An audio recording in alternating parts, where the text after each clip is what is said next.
Hello, and welcome to Curbside Counselor. Today we are continuing an 8-part series of insights based on A Course in Miracles.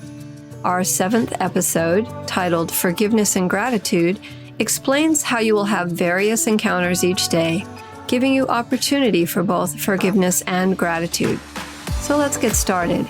Series 1, Episode 7, Forgiveness and Gratitude.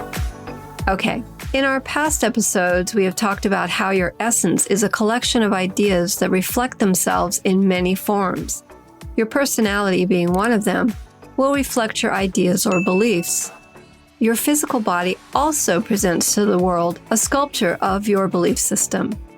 As life takes you through the day-to-day, you will have various encounters and you will respond to them according to what you believe is happening. Subsequently, an experience to reinforce your belief will always follow. Today, we're going to delve a little bit into gratitude and forgiveness. So let's imagine you're going on with your day and you encounter all these other bodies and personalities that have their own collection of ideas and beliefs about things. Think of them as mirrors, because they are really a picture of what's going on inside your own head, because there are only 2 loving expressions of life: gratitude and forgiveness. Let's say you witness someone doing something really stupid, but their behavior falls within the range of your tolerance. However, if you are not able to express gratitude in a situation because you've judged it to be stupid, for example, forgiveness is called for, and you would be kidding yourself to fake acceptance of it. When your encounter is a comfortable and pleasant feeling, the other, which is your mirror, is reflecting something you like about yourself. You may not know exactly what you like so much about this other person or experience, but every positive encounter reflects the beauty within you waiting to be expressed. Gratitude is the releasing mechanism. Gratitude is essential to reinforce your awareness of your reality as love. Now, the flip side of what should be painfully obvious: when an encounter triggers fear in some form, which usually comes across as guilt, anger, frustration, disappointment, annoyance, etc., this other, your mirror, is reflecting something you don't like about yourself. This is when the very important expression of forgiveness should come forward.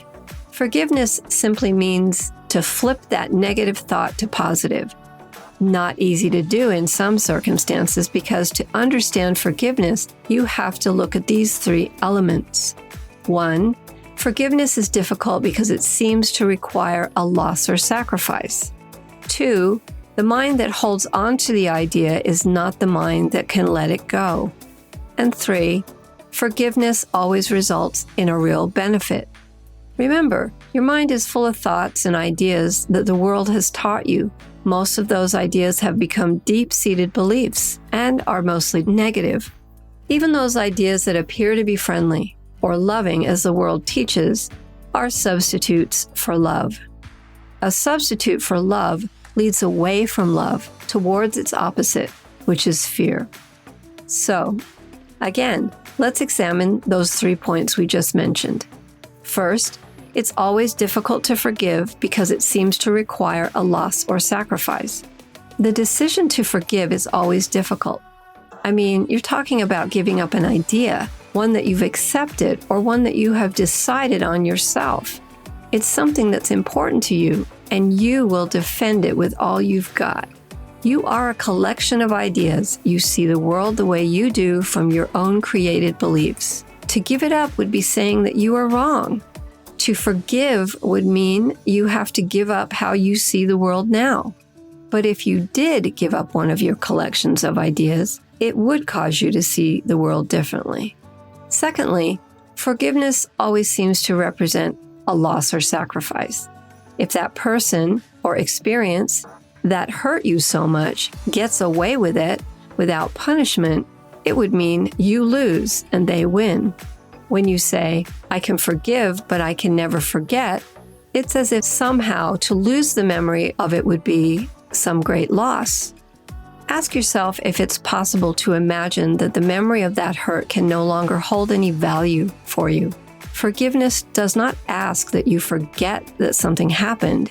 It simply asks that you look at what happened from another perspective. And third, the next element of forgiveness states, the mind that holds the idea is not the mind that can give it up. It needs help. The ego, which is your collection of ideas, has processed what happened out there and decided that something is wrong and you're hurt by it. Your inner essence, which knows that your reality is love and cannot be hurt, sees that nothing is wrong. So your ego, your collection of ideas, would be destroying itself by giving up one of the ideas in its collection. It can guide you to cover it up or hide it, but not to give it up. You need help from your inner essence, the perspective part of you that knows you from the perspective of your reality, which is love. Asking the ego to forgive is like asking an arsonist to help put out fire.